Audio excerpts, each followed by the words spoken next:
liberation just have vastly different understandings of what liberation is for. I haven't seen this much importance and attention.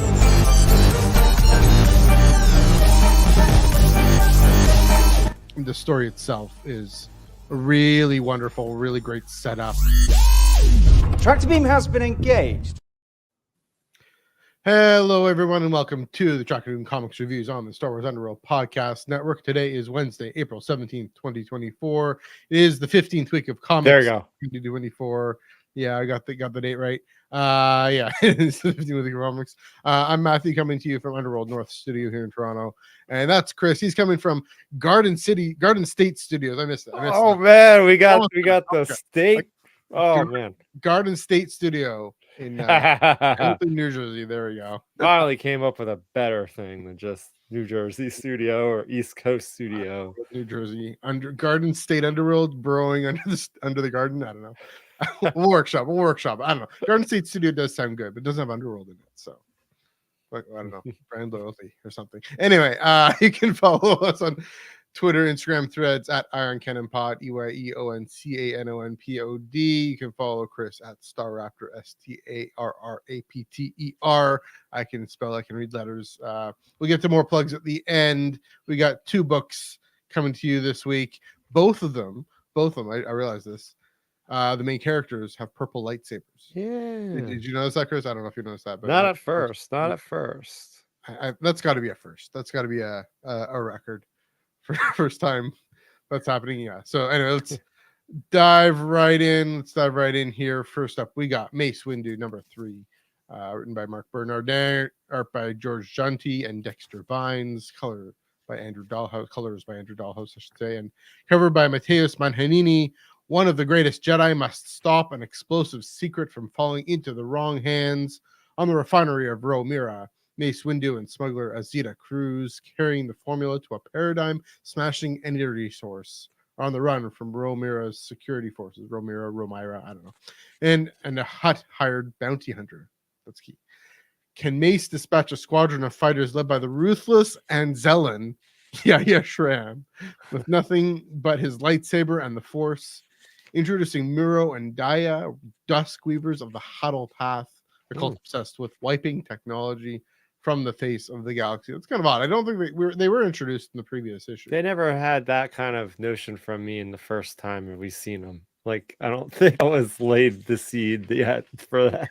I think I mentioned. Anyway, yeah, this one was exciting. This was engaging, entertaining, but also they get some time. You know, Mace and Azita get some time in the speeder. I mean, they're on the run, but they get some time to chat and to talk again, bring up this theme. Mm-hmm. Yeah, Azita, she has this tragic childhood. She's an orphan on this planet, same planet that Mace Windu comes from, and there's that bond. Yes, but also brings up again the theme. Mace again responds, you know, there's more than one way to have a tough childhood, implying, you know, that growing up, I mean, it's kind of odd to think of, you know, growing up in the temple as this kid, taken from your family at a young age, but you know, the life of a Jedi youngling, yeah, everything's comfortable and paid for and taken care of. All your material needs are taken care of, but it can be a hard life too. And maybe for Mace, especially, it was he felt like it was a hard life. Now, kind of goes into why, maybe especially during the Clone Wars, he becomes so hardcore. Maybe that's kind of what Mark Bernardin is building into this. So I appreciated that time to just stop.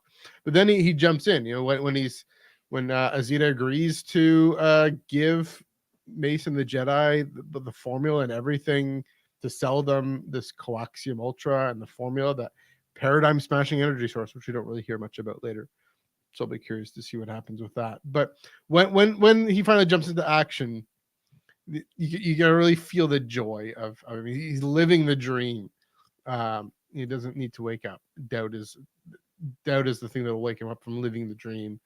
He's jumping on these ships, jumping on the like just pulling the Ahsoka, like we see Ahsoka in Clone Wars, jumping from ship to ship and just taking them out. So that, and then an Anzellan, which is such a wild thought for you know, the Babu Frick species, right? And in High Republic, these guys, they're wreaths, or not wreaths buddies, Rams buddies, I think, who are building they built those Corellian the Galactic Yep. Cruiser ships, the Purgle class. Mm-hmm. That they're usually this fun, whatever, lovable whatevers, and here there's an Anzellan. He's part of Jabba's crew, or Jabba's leader, or whatever, or just hired by him. He's a bounty hunter, and you have you just this the pinnacle of ridiculous mustache twirling. It's hilarious. It was a great injection of comedy into that, and then at the end, kind of the I don't know if it's a twist, but just continuing to give more suspense to the story. Murrow and Dia, I would like, hopefully in issue 4, they'll explore more of who they are, because again, we only get a glimpse of them in issue number 2, the end ish. We get a glimpse of them in this one. We hear them have the dialogue about them and the Force, kind of the path. I mean, a cult obsessed with wiping technology, so not quite the path of the open hand, but the Force. Lots of this is definitely shaping up to be a 1954 issue comic book run. Kind of like with Django, hopefully get more stories out of this. I mean, this is definitely the Phantom Menace 5 party. Yeah. This is Night Mace Windu. Not even a master yet, and he's showing how he becomes a master. Wait, I thought. Okay, so real quick, I think he's a master, but he's just not on the council yet. I think that's my understanding. He calls himself a knight in this, I think. Oh, okay. I I think the first issue said something about him as a master by somebody else, but maybe they're just talking to him because they were a Jedi Knight, or they were a Jedi Padawan, and like freaking Obi-Wan calls Obi-Wan master all the time. In the Attack of the Clones. Yeah, it's just a respective title. So it could, I don't know, it could be. I know he's younger. And then we see in Tales of the Jedi episode 2 of the Dooku arc. That's when he is literally promoted to be of the Jedi Council at that point. So and this even reflects I don't want to call his face baby face in this artwork, but it definitely rubs me a little bit of the wrong way. I don't know. There's the artwork I had a little bit of issue, and I guess I'll just go into my thoughts now. If you're the artwork jumped out to me he looks a little childish. I don't know, just I guess this is just how they're trying to represent him look a lot younger. Yeah, it's exactly like Joel was saying, Mace Windu baby face. I get that from this issue. Jumping off a couple of points before I forget them of some things you mentioned. The idea about the Force and not the Force, the Jedi Knights taking the Jedi Sentinels, to be specific, taking children of the Force at an early age. Yeah, this is actually talked quite at length in the Living Force novel by John Jackson Miller. Only about so just put it out there. Yeah, I'm not spoiling anything, but I would just say for any of you that are very interested in that, there's really good arguments and interesting retcons, so to speak, that Lucasfilm has put in that book to kind of ease our minds of people saying, "Oh my gosh, the Jedi just stole children." They clear some things up in that book, which I appreciate, because we don't want to look at the Jedi as these freaking kidnapping people. It's not good. So with that being said, I still like the conversation in this about that. Highlights for me out of this book as we get things rolling here. I think Yaya is pretty funny. The actual Anzellan guy. I think what they do with that character is hilarious. It's great, right? Because up until now, we've always seen Anzellans as the good guys, right? Every time we see that species, they're generally helping out the heroes to some degree. In Mandalorian, they're rebuilding IG-11. Yeah, in High Republic, they're building the Purgle class. In Rise of Skywalker, they're basically getting C-3PO's data of the Sith and all this kind of stuff. So it was nice to actually see the script flipped and this guy a bad guy. And I appreciate that Mace, he's a Jedi, so he's not going to outright just kill somebody out of blood. bloodthirst or anything like that, at least yet. There's a reference in, I just read the preview of the next issue synopsis where it says like, okay, you might be pushed to the brink, so maybe we'll see some carnage from Mace in the next one. Don't forget, remember he cut 3 people in half, it looked like, in that first issue of this mini series. Right. It looked like he cut 3 people in half. Anyway, I digress. I like the idea that he basically hit the eject button on Yaya's fighter and just sent him flying in the sky. I got a kick out of that. Yeah. I really did. But yeah. No, keep going Go for it. to explore more of his backstory, which I really like. Like, they really did the homework. Mark Bernardine really did the homework with looking back at like Shatterpoint, the novel, and we even get to see what Haroon Cal looks like in canon, which is pretty freaking cool. I was not expecting to see like flashbacks of Azita as like a little girl in this area. They even mentioned like actual locations from the book here, like for instance the capital city of Pelik Ball. I remember that was like huge. This is during Shatterpoint was set during the time of the Clone Wars, that novel. So there's like a lot of cool military action stuff going on, Pelik Ball and all that stuff. I forgot that Matthew Stover did the book. Great. I haven't read a lot by him, but I know he's a legendary writer. I have 2 copies of it, I think. Yeah. By the way, I love the design of the speeder here. Yeah. This brings back the Battle of Theed when you have the gun strapped to the back of almost an identical looking speeder. So it was like, yes, we're tying into the Phantom Menace with just the different vehicle design.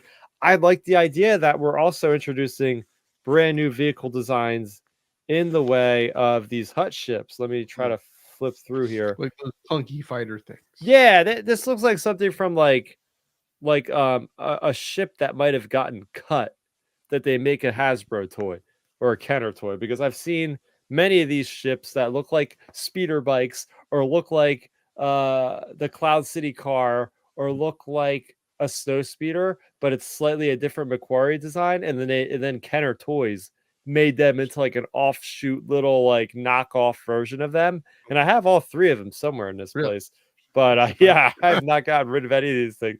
But they are such cool like concept designs. That's what these hut ships reminded me of, like a mashup of a snow speeder and like a Y-wing with the engines or something like that, or an X-wing or something like that. That design was really cool. Again, this is new territory for a lot of design, right? We are pre-Phantom Menace. We don't even know exactly how we are, how many years we are away from Phantom Menace. Probably a good 20, I would imagine, 15 or 20 years at this point. It depends on how old. I mean, I have no idea. I'm just throwing numbers out. It feels like 5 or 10. Okay. Well, enough time has passed that it's cool to see the new designs or different designs that we haven't seen. Yeah. Also, oh, good. No, I was just gonna say one last thing. It's just like the artwork of that one page where Mace, like you had mentioned, is like just becoming like that true Jedi Knight and just jumping from ship to ship. I mean, it's like kind of on the cover by Mateus Mananini. Yeah. I guess they're running there, but yeah. Well, even the narration, it's just in his own head, but he's telling us, Yes. Yeah, and then at the one point when I forget their titles, but the guys that are in charge of, I guess, like the fuel or the gas or something, and Mace Windu announces that he's a Jedi Knight for the Republic, and they actually abide by that. They actually respect that, and they're like, okay, we're gonna just go our own way, reluctantly. And I like how there's this notion of respect as soon as a Jedi is involved. It's like, okay, we'll let them do their business here. They got something going on. They're with the Republic after all. It definitely speaks of the influence and the power the Jedi have in Republic society. Of course, John Jackson Miller, he's definitely exploring how complicated that gets. But here's the full page. There. Yeah, I can get the right angle there.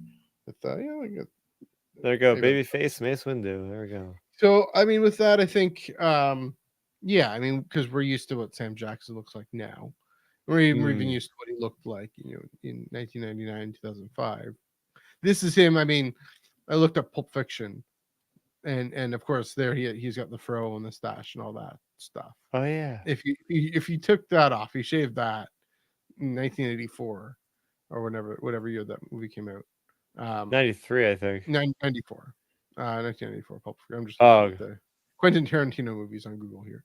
But yeah, I'm sure George Gentile and Dexter Vines, I'm sure they went and looked at old photos of Sam Jackson and said, okay, this is what he looked like back then.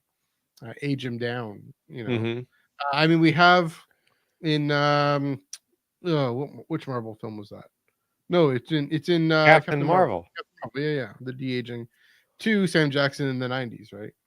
So yeah, I mean, it's just because we're not used to seeing him look this young and baby face and fresh face. We're used to him being the grizzled sort of mofo. But man, we are living in a Mace Windu renaissance, and I love it because, again, quoting or referencing the Living Force book, he is a major player, even though that's an ensemble cast.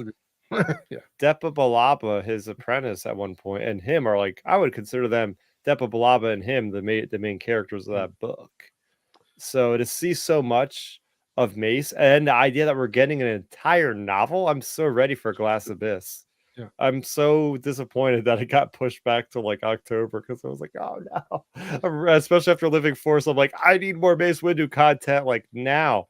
That book paints so many different layers of Mace that actually shocked me. I'm like, whoa, that's interesting that Mace would make that kind of decision, So we're seeing little bits of that in this comic as well. Like he is a lot more nuanced than just this curmudgeon-y old Jedi that is just like, no, you're too old. I'm not Anakin. You're horrible. Blah, blah, blah, blah. Like there's more to this character, and it's really cool seeing all this build up.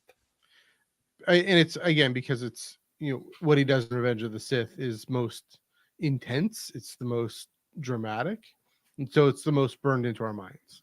I mean, we have the line in Phantom Menace: "We're not keepers of the peace. We're keepers of the peace. We're not soldiers." But then we see him. I mean, in the Clone Wars series, of course, we see him in Attack of the Clones, and then Revenge of the Sith, and how he's part of that great climactic scene in the the office there. And that's the last we've seen of him for now. I know Sam Jackson keeps. I mean, he's got the gag and the bit, but I mean, credit to Sam Jackson for keeping this alive as well. He keeps on making the joke, but I'm sure if the money were right and the script were right, he'd be serious on it. He'd come back in a heartbeat. And the de-aging technology, he's already been part. As I mentioned, he's already been part of it. And so it's definitely. I mean, he's an intriguing character in our day. On Monday, Joel and I were talking about war and violence, and how like just this question, what leads him to make this decision, what pushes him, but that's of course what we know from his time.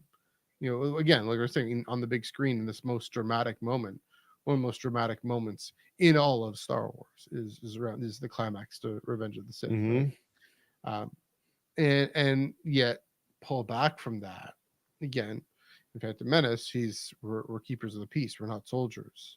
And I guess in that the older Mace Windu comic where they are being dragged into war and he's going along with it. That's at the beginning of the Clone Wars. But I think he's conflicted a little bit.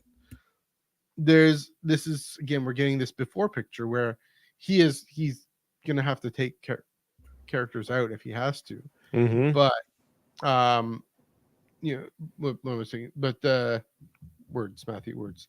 We see with Yahya Shram, like you mentioned, he forces him to eject, but it's not the last we'll see of Yahya Shram.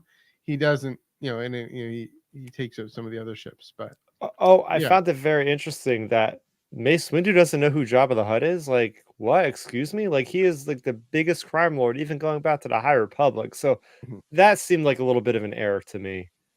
I'm Maybe surprised that hopefully Lucasfilm let that slide because he would have known by now Jabba is in charge of basically Hutt space and all this stuff. It's not that far before Phantom Menace. I don't. Yeah, that unless seemed they like an retcon oversight. that he isn't fully in charge yet. Hmm. I mean, because in the High Republic he's not. Again, we see him with Gardula at the boot to Eve. So I don't know. Hopefully they maybe they if that's that's a question. Interesting question. I don't know. Like as in something for Mark Bernardin and the story group to actually maybe address. I don't know.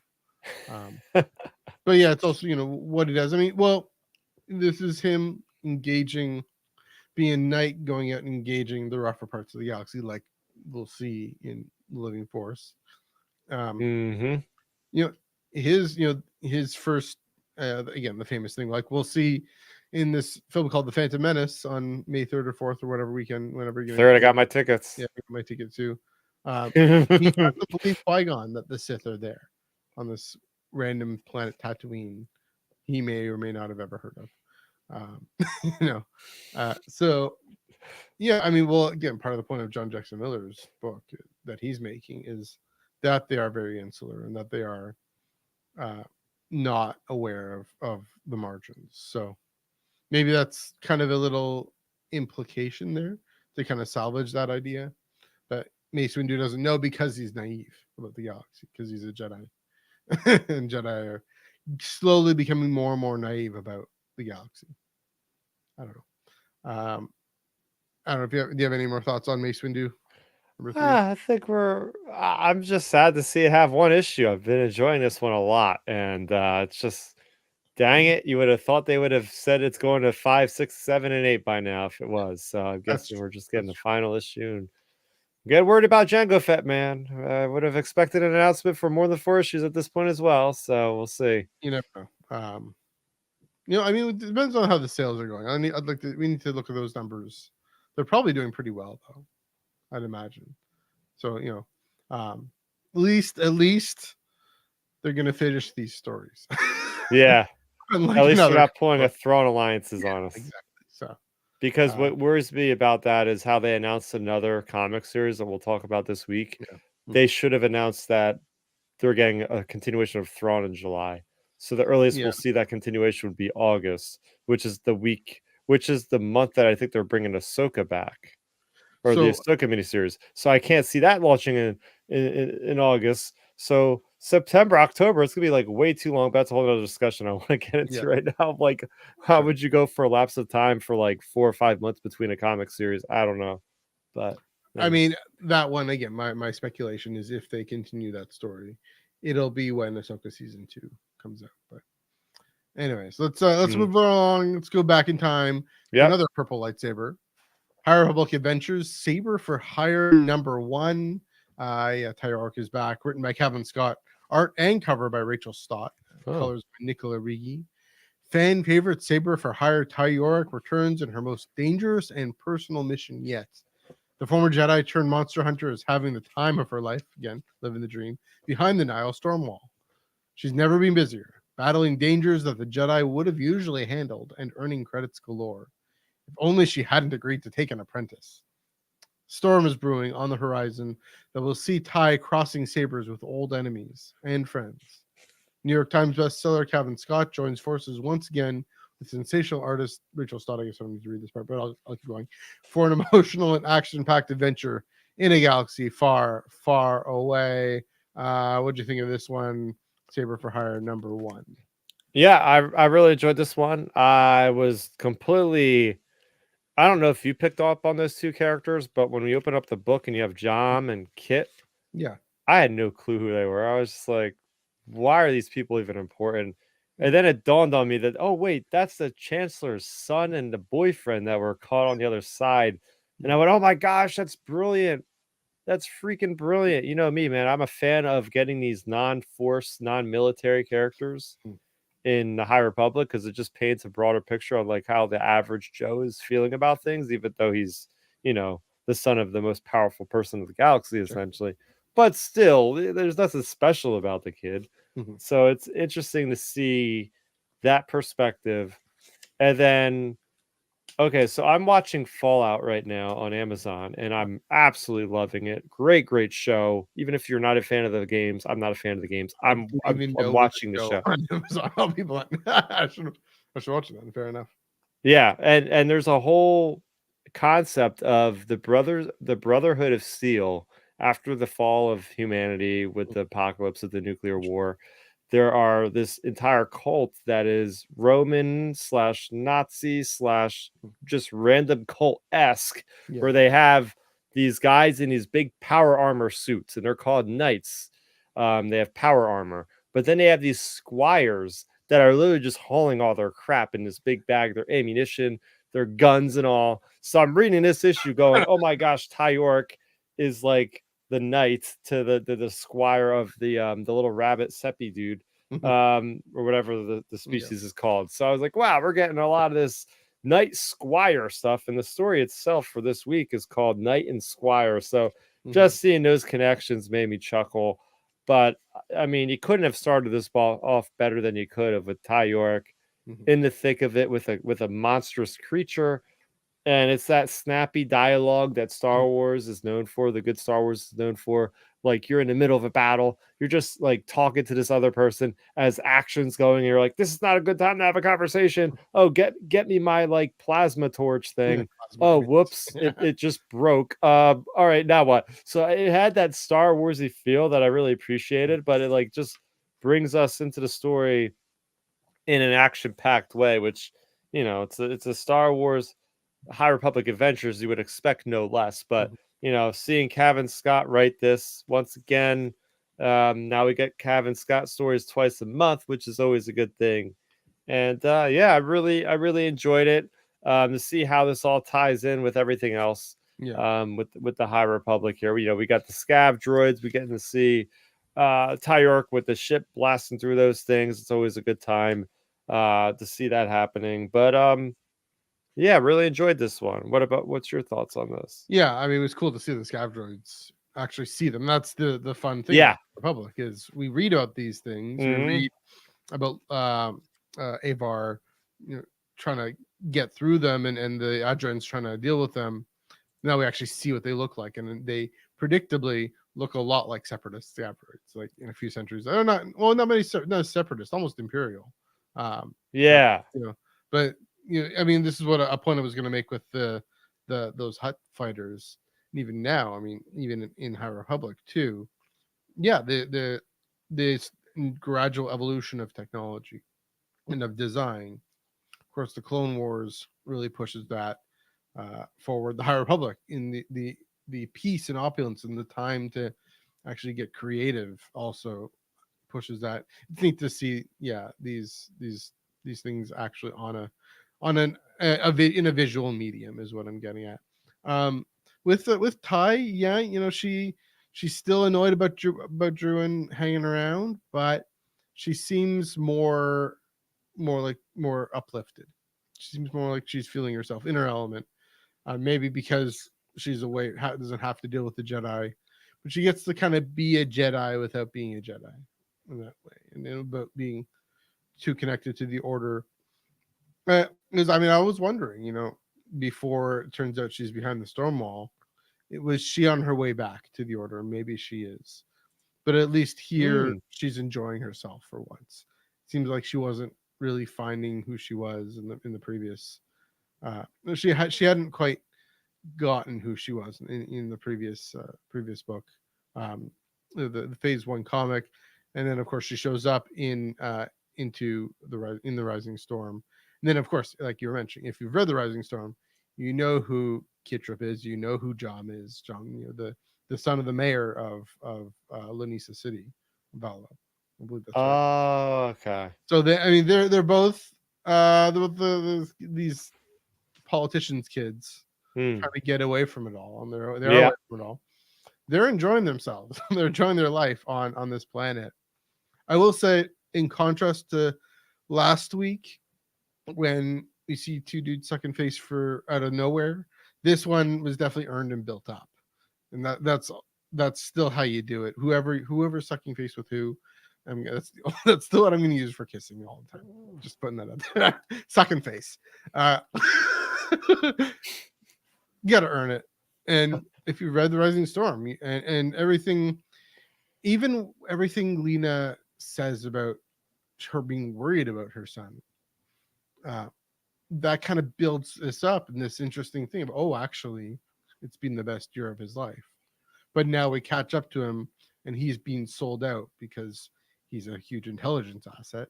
Because just like in phase 2 with Axel, in phase 3 with Kip, he can be captured and Nihil can basically ransom the Chancellor. So seeing it, and I noted that parallel. I don't know when, might have been I forget when I might have mentioned that, but noted the parallel with Keong and Axel, being so worried about Axel being behind the enemy lines with the Path of the Open Hand. And here we have it's different because Kip is not going to join the Nihil, but her Lena being so worried and definitely worried about. I guess maybe with Eye of Darkness, kind of that brought that up because that's where Lena knows that he's behind the storm. Yeah. Anyways, it turns out he's doing all right until in issue 2 it looks like he won't be. So again, like you're saying, it's a great way to kick this off. Great start. I do hope and I do think Ty's arc here, she's starting to protect these more innocent I guess again it's a similar thing to Living Force, these young Force users who are in danger, similar to the Bad Batch, right? There's that synergy there. These young Force users who are in danger. Obviously, the Empire, it's Project Necromancer. With the Nihil, it's the Nameless, which is even scarier in some ways. But still, Ty has this heroic mission that probably won't earn her too many credits, and that the challenge that provokes her. It's going to provoke a decision from her, and it's going to provoke a decision to either turn her back on the light, which I don't think she will, or turn towards the light, which I think she will. And I think I hope Druin has a big part to play in that, because Druin, the way she treats this guy, again, she's so annoyed by him. And I know he's probably not the most helpful person in a pinch, but how do you change that? By taking the time to train him and taking the time to actually help him and actually turn him into not just an asset, but a partner. And I hope, because it also, just in terms of the reading experience, that banter, that frustration can get kind of old, and I do want to see that change as well. So hopefully that dynamic, it looks like, again, the way this issue ends up, the type of scenario that she's now in, she's gonna look at these kids, she's gonna look at Druin and say, okay, I have to do better here, for the galaxy, for myself, and then maybe the distance from the Jedi will be difficult for her. She'll want to turn to the Jedi, but they aren't there because she's behind the storm wall. Obviously, they're figuring out how to get through the storm wall, how to deal with that in Kevin Scott's comic, but also in Eye of the Storm, they started to do that. So, and I guess in Defy the Storm too. Eye of Darkness, I'm talking about. I mean, by George Mann. I was confused. Yeah. Sorry, I meant Eye of Darkness by Kevin Scott. Charles Soule. No, by George Mann. Oh, okay. Eye of Darkness, the novel. Oh, Eye of the Storm is Charles Soule. Yeah, Eye of the Storm's the comic. Eye of Darkness. Yeah. So, this one definitely sets things. It's an issue number 1, and so it does a great job of giving us a lot so far, because it has a lot to pick up on and a lot to build on from Yes. the Fallen Star, but also from everything we've had with Yorrick before, but also puts her on a trajectory and hopefully puts her and Druin on a trajectory where she's more than just a saber for hire. Here's hoping. So Yeah, I like how Druin. It was acknowledged of what what he actually is, because I was a little confused in the last story. I think it was a phase 2 story where they were the framing device. yeah, which was And it was almost like he's a Padawan of hers, but it's like, since when has that guy shown any kind of force sensitivity? You know what I mean? It's like, how is that going to happen? And then, and they call it back in this issue, and they're talking about like, he's like, you called me a Padawan, and she's like, not really, or whatever her excuse was, but she obviously is not one, and that's why he's a squire. He's just going to help out, like cleaning stuff and just like helping her with gear. So I like how they actually clarified that a lot, because I think a lot of us were scratching our head like, how is that connecting? I don't know. It's because he wants to be a Padawan. He's being aspirational there. Okay. Right. Yeah. But again, to my point, that's a Jedi tradition that might push her back to being the Jedi. I mean, there's oh goodness. Yeah, my weekly name blank out. Sabine Wren. Yeah, Sabine Wren. She's able to push Ezra over to the ship. Again, this is centuries before, where that idea isn't necessarily as able there, and it's able to imagine that. But maybe someone like Druin, again, being aspirational, and hopefully again pushing Ty to adopt that mindset. We'll see. I mean, see what the Jedi end up deciding with him, but yeah. So yeah, my thoughts. Have any more thoughts on High Republic Adventures Saber for Hire? Yes. I'm also going to call back feelings I had of this with another intellectual property that I'm very fond relationship with, and that is of the Witcher series. One of the ongoing things of one of the main characters, Geralt, who is the Witcher, Geralt of Rivia, I'm telling you, Kevin Scott must be a big Witcher fan, because Probably is. Literally this character, Ty Yorrick, is basically Geralt in Star Wars. Geralt hunts monsters. He's all about being neutral. He is not like into getting the affairs of politics with the different warring nations across the continent. And that is exactly what Ty Yorrick is doing right now. They ask her to take out the Nihil. They're like, they're the same thing as monsters, aren't they? Basically. So it's an interesting thing, because eventually in the Witcher books, Geralt does have to make a decision, and he ends up having an allegiance to a certain faction, but it's not without a lot of trials and tribulations, a lot of inner thoughts with himself, and some of it is just an instinctual thing where something happens and he's got to make a choice right then and there. And I feel like that's going to happen in this. Yeah. She's going to have to make that choice. And you're right, she is going to maybe be welcomed back into the Jedi, and then we'll hear about her in future Star Wars stories, reciting about the glorious victories of reclaimed or redeemed Jedi Knight Ty Yorrick and her Padawan, whatever, and they'll just be So I mean, he even mentions her master's name, because she dreams about him, and they're probably having nightmares or just anxious dreams or something.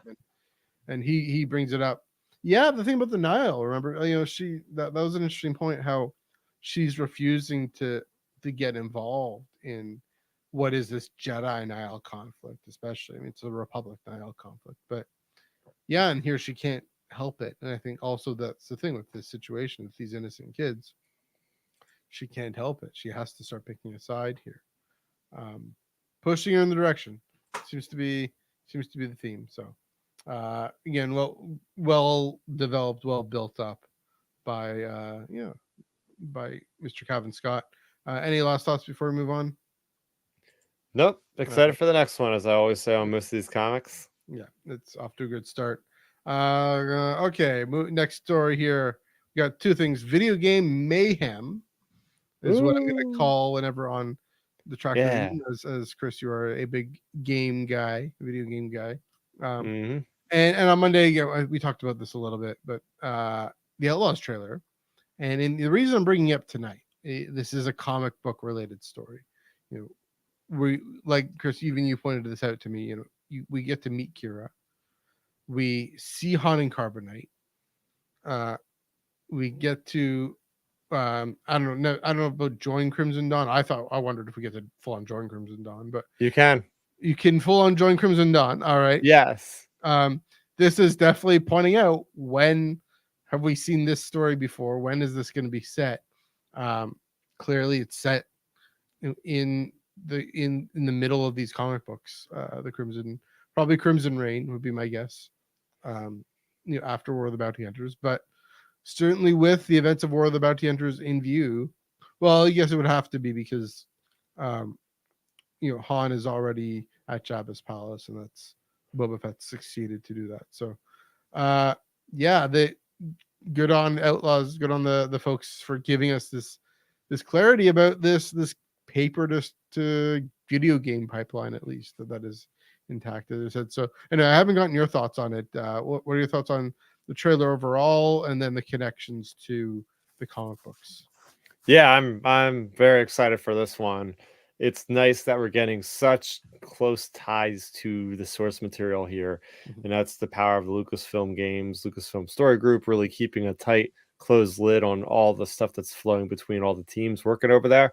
So it's good to see the payoff. It feels good. I mean, every time there's a big like cross media tie into a book or comic, like I just feel so rewarded as a fan. And it seems kind of like, I don't know the right word, but it just seems like I don't know, something derogatory I was going to say about myself, just like, oh yeah, the guy that's just waiting for all these connections. But no, it feels like this is the world has the world is one big thing. The galaxy is one big story. Yeah. So it's great to see through all this time, right? This era of Star Wars storytelling is one of my favorite eras in all of Star Wars, as the people that are in charge of the game of Massive, who's making the game, say, and it's saying in the trailer itself, right? Like, this is like the height of the Empire, and they are dealing with the big conflict with the rebellion. So guess what? They're going to have all these other things slipping through the cracks. This is a golden age for the pirates, for the scum and villainy, because now those guys can profit off of the Empire. The Empire is making backroom deals, as we see in some footage of Outlaws, and we see it in Solo. Even in earlier times, there's always been deals between the Empire. Even the Hutts, we see that happening in War of the Bounty Hunters. But yeah, the biggest thing for me, obviously, was Crimson Dawn. You open it up and you got this new crime boss. So what's really interesting about Outlaws is you have two new factions that we never even heard. I'll take that back. We have heard. Zarek Besh. Zarek Besh goes all the way back to first being hinted in issue number 5 of Crimson Reign. So I don't know. I'm gonna have to open up my issues and see if we maybe see them, but they have very distinct helmets. They are created just for the game, though. They were created just for the game by Massive Entertainment. And then you also have the Ashiga clan. And the Ashiga clan is, I think they might be new aliens as well, but it's a caste-based system, unlike, not unlike the Geonosians, I guess, because they have a queen, and they are stationed on Kijimi. So that's really interesting stuff there, seeing how we're pulling in some iconography from Rise of Skywalker, doing a little bit of world building. Last time we went to that planet was in Poe Dameron Free Fall. There you go, deep cut. I know not many people read that one, but there you go. Yeah. Did you read that one? No, I didn't. Oh my gosh, this is what I mean. If I can't get you to read the book, who's going to read it? So much to read now. Yeah. But yeah, no. Then so there's this guy named I think his name is Slero or something like that, and he is the new head honcho of the Zarek Besh. They are based another nice location from the sequel trilogy, Cantonica, aka Canto Bight, and that's apparently where she originates as well. Kay Vess is originally from Canto Bight. So we're getting all these nice seeds from the sequel trilogy. And we also even have Akiva, which is a primary planet in the Aftermath trilogy. That's the home planet of none other than Snap Wexley himself. So we never even seen that in any material. so that's really cool to see that. But no, the biggest thing for me was Crimson Dawn. Seer is talking to all these different organizations at this table. He's made a gathering up. It's like, all right, the Huts are here, the Pikes are here, and the Crimson Dawn. They show this figure in a hood. And this is weird. It's a very weird choice for Massive to put in a character that looks almost identical to Kira. They could have put in any other humanoid character and have just said, "Oh, that's Crimson Dawn." But then they're having me scratch my head, like looking super closely with the magnifying. Is that Kira? Is it not? Then I heard it was just a representative Kira. And then the Game Informer magazine had like some kind of exclusive article where they revealed that yes, Lady Kira is in the game, and then it gave another screenshot of her for real, so we know she's in the game.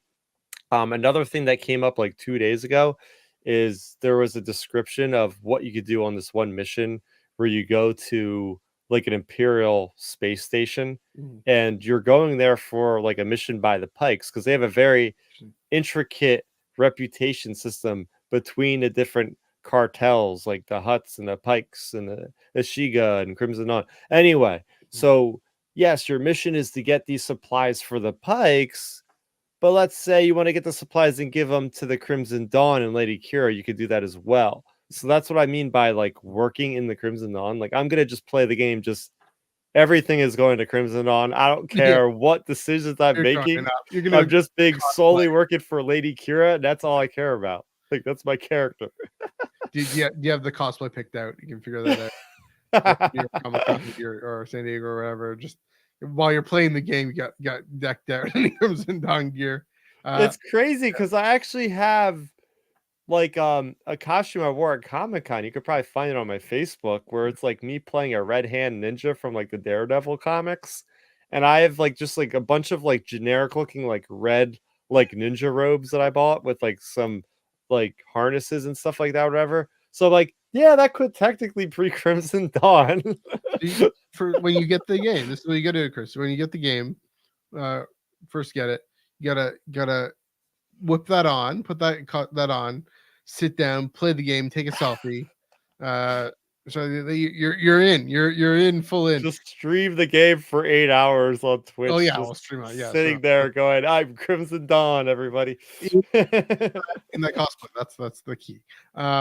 It's just thinking about this. It's like Sabe, like I mean, well, Kira herself, but Kira and Crimson Dawn have taken on this new life in these comics, and and what Charles Soule has built up with of this faction. Everything Kira gets up to, especially with Kofan Ferris and Madeline Sun, and that whole story. But Cordelia pushing for the future potentially, really fleshes it out to the point where those of us who've read these comics, I'll be watching a playthrough. I won't actually play the game because I'm not a gamer, but it's the thing we say all the time, and what we see on Iron Canon is, it's hitting this whole rewarding us for having read these things, and it'll add this extra oomph, add this extra layer to our experience of it. Just in a way, I mean, Jedi Survivor, having High Republic and Jedi Survivor was nowhere near this.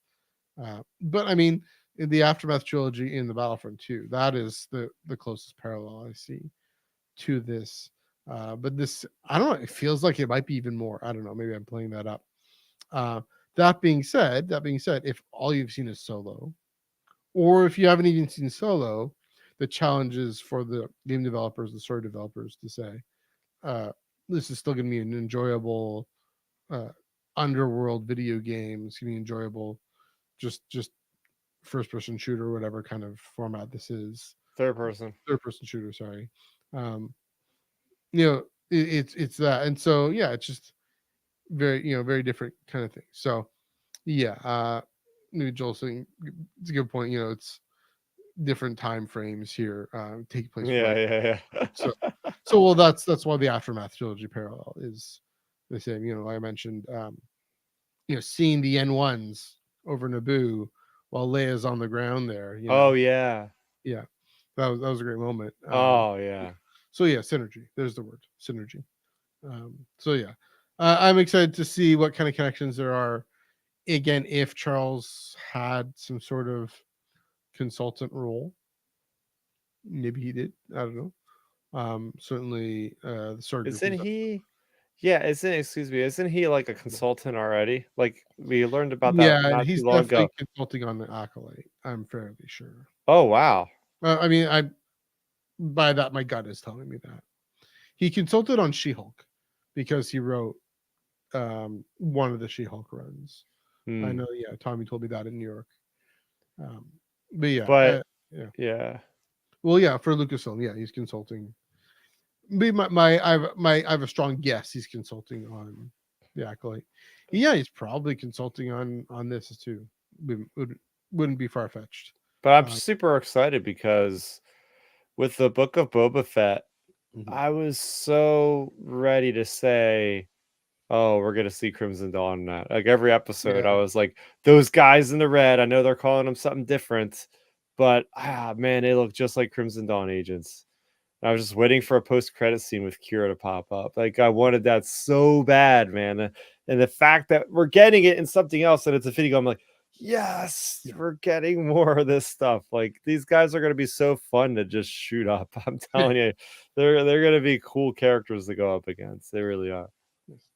Joel, you're volunteering yourself. No, I'm just kidding. I'm sure someone will. Read the credits there. All right, one last little bit of story here, as alluded to before.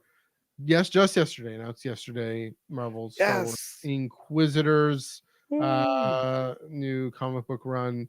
I'll forgot to pull up the cover here. So yeah, here we go. It's hard to see that. Yeah, so written by Rodney Barnes, art by Ramon Rosanas, cover. Here's the cover by Nick Bradshaw. Mm. And this is from StarWars.com. Inquisitors follows the Empire's Jedi hunters as they narrow in on a new target. Tensu Run, a survivor of Order 66, looking to spread hope and rebuild the Jedi Order. He has won the attention of Darth Vader, who is determined to have Tensu killed at any cost. And yes, this is a miniseries that begins July 3rd. We both had this thought. We saw the author, Rodney Barnes. He's being in the corner doing. He's been doing the Kenobi adaptation, right? Or he's been doing one of the adaptations. Yeah, basically Um, like all of them for the most he's been doing part. the adaptations, like original story, and here we get Yep. an original story finally. It's funny to see, uh, the Nick Bradshaw. Is this the Kenobi Grand Inquisitor, or is this the actually looking like a Powan Fine. Grand Inquisitor? Kind of in between, but Yeah. it doesn't matter, whatever. I really like the kind of the stylized shape of Vader's mask there. It's almost Yeah. esque in this style there. So I mean, this is just the cover. We haven't seen any internals, but yeah, definitely looking forward to to again another story. Ramon Rosanas, he's done great work in Star Wars as well. I forget to look up what else he's done. Yeah, and then a new character, Tensu Run, another Survivor Order 66. Why not? We've got to have a list. I'm sure that Wikipedia has a list going. Um, in contrast to Cal Kestis, spoiler alert for where he ends up. He's definitely trying to spread hope, but not necessarily rebuild the Jedi Order. Maybe the Path will be involved in this somehow. As I'm coughing, I'll let you go for it. What do you think of Marvel Star Wars Inquisitors?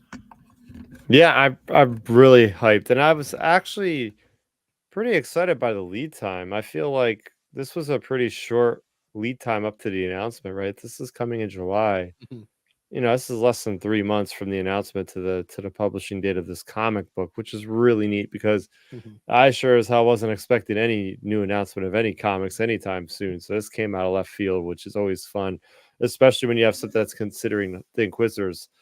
And there's so much about the Inquisitors that we already know, right? Like we have the Jedi Fallen Order, which really, for the first time, I feel like peeled back the layers of what an Inquisitor is. Uh, what's her name with Trilla? Yeah, with Yeah. Trilla, and how like she gets indoctrinated to become an Inquisitor. And then we have my favorite book of last year, Delilah S. Dawson's The Rise of the Red Blade Inquisitor.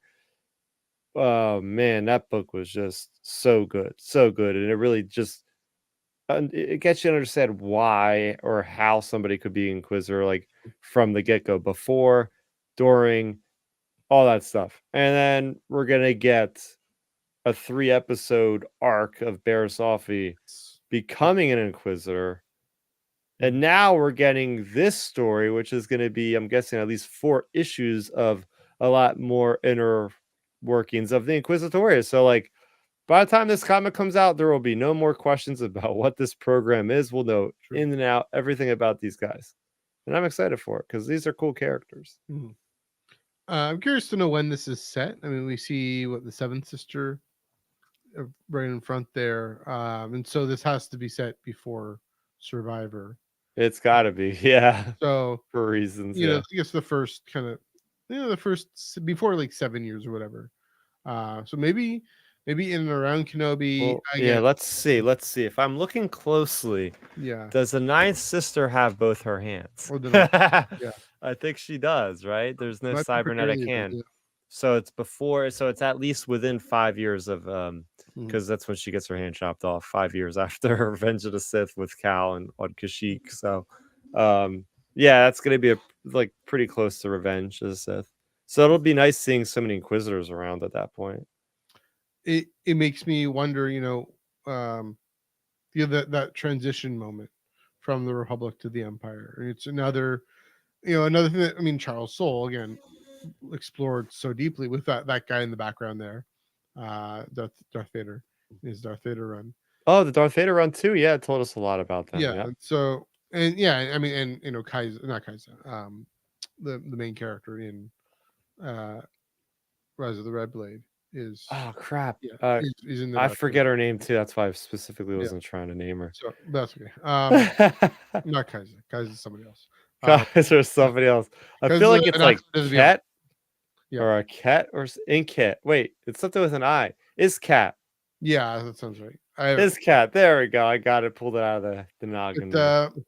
Yeah, continuing to explore this time. This is an era I'm always very curious about. Hell yeah. Again, my favorite legend story, more than Darth Plagueis, actually, it was Dark Times. It was the comic book run with I think Luke Ross did the art for that. Wow. Forget who wrote the story, but yes, set around just after Order 66. And what do Jedi? How do Jedi be who they are? What kind of choices are they forced into making? And here we see who is forcing them to make those choices. Right, we got Kanan, Caleb trying to, having to shed who he is to some extent. Again, Dark Times is this whole thing about that. All these different Jedi characters.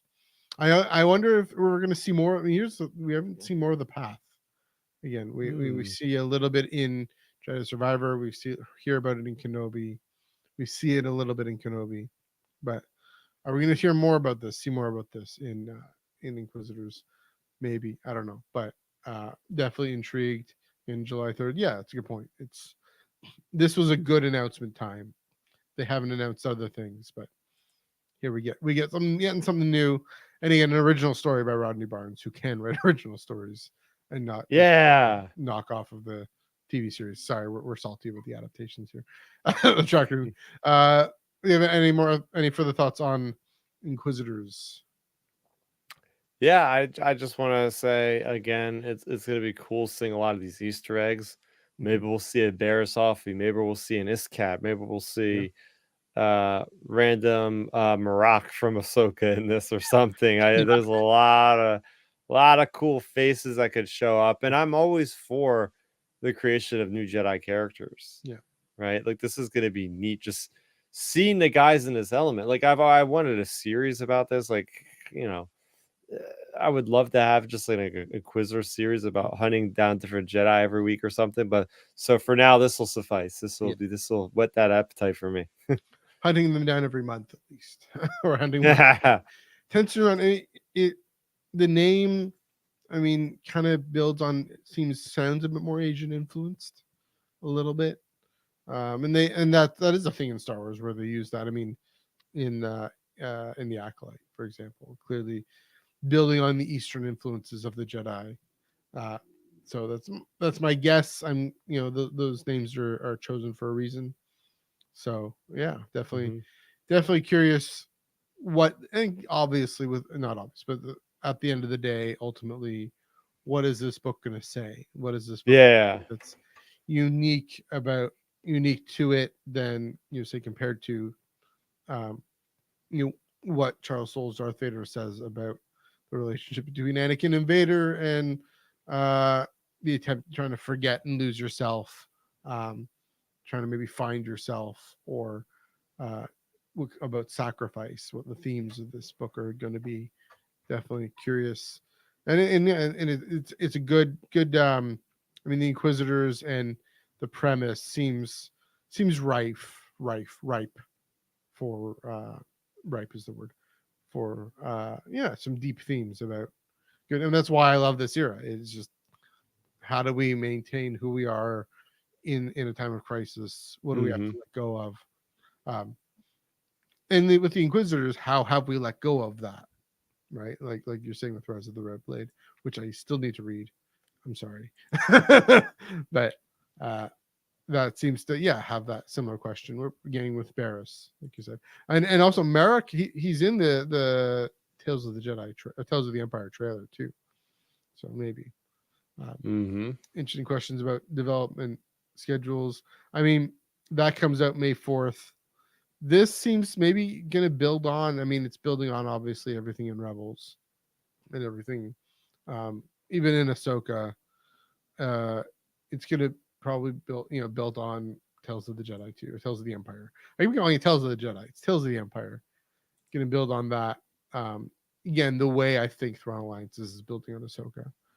But yeah, they know what they're doing. Marvel, hopefully, I think they know what they're doing with their marketing. Sometimes, most of the time, they've given Rodney Barnes an original story. They know what they're doing. Any last thoughts before we wrap things up? Nope. I'm excited to see what's coming out next week. What do we got on the list? What do we got next week? On that note, yeah, we got. First off, I forgot to mention this week, Alyssa Wong's Captain Marvel #7 also came out. Got to get Star Wars adjacent there. I haven't read it yet, but I will soon. Next week, Darth Maul, Black, White, and Red #1, High Republic #5, and your favorite Jango Fett #2. I know the answer to this question probably, but of these three, what do you? Jango Fett. Yeah. But I'll tell you what, I'm really excited for this Darth Maul Black, White, and Red. I feel like I'm not going to say anything else, but because let's say I don't want to. That's enough. I don't want to say, but I want to see Darth Maul. I want to see Darth Maul at this era where he's going around as like an assassin for Palpatine, and I like that this story is going to give us like different standalone like adventures with him every week or every month. I believe it's 4 issues. I feel like this series could have bigger implications than the Vader series with canon. If that makes any sense, because they could really go wild with like the canonical stories at this time, make them really have an impact. I mean, the stories with the Darth Vader Black, White, and Red were fine, but like again, you're playing with a character that we have gotten so much content on. We haven't gotten so much Darth Maul content. There's a lot of great Legends content like Shadow Hunter and Lockdown and all these other stories that I'm really hoping that they pull inspiration from to give us something new, something fresh. And I just so hope that this is not a gimmick. And what I mean by that is like, oh, it's just Darth Maul just killing a bunch of people and we're just going to paint it black, white, and red and call it a day. Like, let's have some depth to this story. Let's have some cool Easter eggs. Let's have some ties to other media that make us want to go, hey, remember when Darth Maul did that really cool mission for Palpatine in issue #3 of Black, White, and Red? Like, I want to be able to reference this thing. Like, that's how much of an impact I want this issue to have, or this miniseries. And I know I'm already setting myself up for failure, like putting this thing on this pedestal. But like, dang it, I've wanted more Darth Maul since that miniseries with Cad Bane and Aurra Singh. So I'm hyping myself up probably too much for this thing, but that's okay. That's all right. I mean, I'm just really excited that the TPM at 25 parties going dark here, which is because I mean the Living Force and Mace Windu comic and the Django comic, and the Django comic is kind of a little dark, but this is full on. I mean, they invented this series for Wolverine, right? Yeah. The Black White Blood. And so I mean, if and I haven't read that one, but I've of course read the Vader one, Black White Red. If that's anything to go by, definitely more than a gimmick. And I mean, it's the perfect character. Maul's got to be the perfect character for this because he's black and white, black and red. Yeah. It's gonna be so striking, and the Vader one was so visually striking too, but this one's gonna be even more. And the story, for the reasons you said, he's more of a bit more of a clean slate, as opposed to the main character of the saga. I would go there, not necessarily according to J.J. Abrams, but according to George Lucas. So, it's true. They could only do so much. Yeah, I hope they have things in here that are as impactful. Yes. Yeah. I mean, I still remember. I still have in my mind, and probably from around this time, Palpatine taking him to Malachor, in that other comic run, and that being this great moment of the Jedi are evil. This is what they do to us. Yeah, but I've always just liked so much about Darth Maul and how he lives in the underworld, reading the Living Force. This is no news to you, but obviously pirates are at large at that level of the galaxy at that time. There's a lot of different like gangs fighting each other in this place called the Slice, which runs from the Hutt space to the core. You got a lot of lawlessness. The Republic is doing their best, but the Republic doesn't even have a freaking military at this point.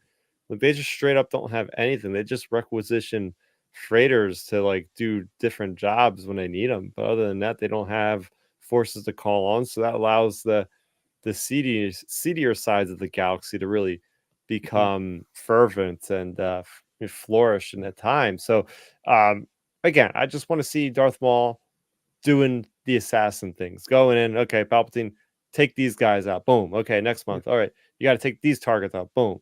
And so it could be cool. But I mean, the High Republic Adventures 4 left off on a really good note. Not really good, but a very tense note, cliffhanger, where these guys are Farzala and buckets of blood are like floating into space because they were let out of the prison. And it's like, oh crap, what's gonna happen with them? And that looks great because there's like a space battle going on. It's in the middle of this climactic moment over there. So and we're definitely looking forward to all three of them for sure. But this Darth Maul. I mean, another reason why it's going to be maybe more canon influencing is because of Palpatine, right? Palpatine always has the big plan, the master plan. Everything he sends Maul to do has to do with this bigger plan, and so building that up.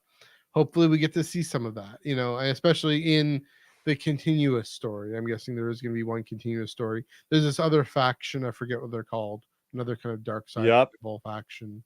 There's another faction he's got. That's what leads me to think this is more of an impact of Darth Vader, because I don't remember in any of the Darth Maul lead up articles to that Black, White, and Red series of them literally saying there's a new faction developed for this story and all this. It was more of just like, what a name, the Final Occultation.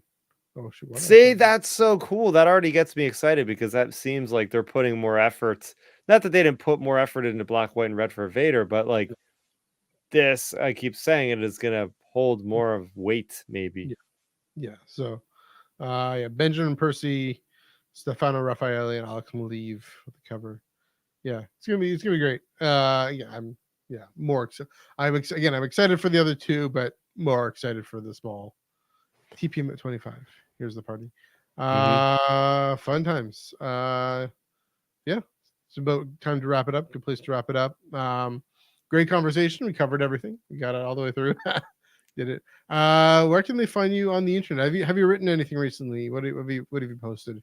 I'm actually just started writing another blog today, so can't say when it's going to be out, but it will be out eventually, hopefully by the end of the month. Um, Usually I just start writing something and I end up banging it out in a few days, but we'll see how we'll see what happens. But yeah, so going to be doing that. That's over at starraptor.substack.com. You can find me, Ben, and Milton talking every Sunday at 7 p.m. Eastern over on my channel, youtube.com/starraptor. That's Outer Rim Transmission, our weekly Star Wars show where we go over the latest Bad Batch episode and any other news that came out this week. It's like crazy over there because the last 3 episodes, me, Ben, and Milton have been breaking down a new Star Wars trailer basically every week. So I think we'll finally have a breather this week and we'll have just a general episode. But yeah, go on over there. We'll be talking about the latest things in Star Wars. Yeah, and then Twitter, of course. Twitter.com/StarRaptor. You might see some skateboarding videos and some hot takes on video games from time to time. Video game mayhem over at Starraptor Twitter. Yeah, you can follow me. My personals on Twitter, NEUG485. Probably a bit of Star Wars, a bit of Star Trek, a bit of soccer, a bit of Taylor Swift. That's coming out. Torture Poets Department coming out on Friday. Definitely gonna be all about that. Yeah, and then Instagram, MNEUG1138, and then of course at Iron Cannon Pod, EYEONCANONPOD. This Monday, 8:30 p.m. Eastern, 5:30 p.m. Pacific, right here on the Star Wars Underworld YouTube channel. Catch Joel and I talking about the narrative impact of character cameos. What happens when a character comes in from a previous show that we already love, and how to handle that and how that works well. The risk of overwhelming it, like in Thrawn Alliance, is where it becomes a Vader story, which I didn't mind, but that's the novel. Thrawn Alliance is not the incomplete comic book. It's still juicy with the novel by Tim Zahn, not the 2/3 of the comic book by Tim Zahn. But the novel, yeah. Anyway, that's one example. So you check that out right here wherever you get your podcasts, on the socials, etc.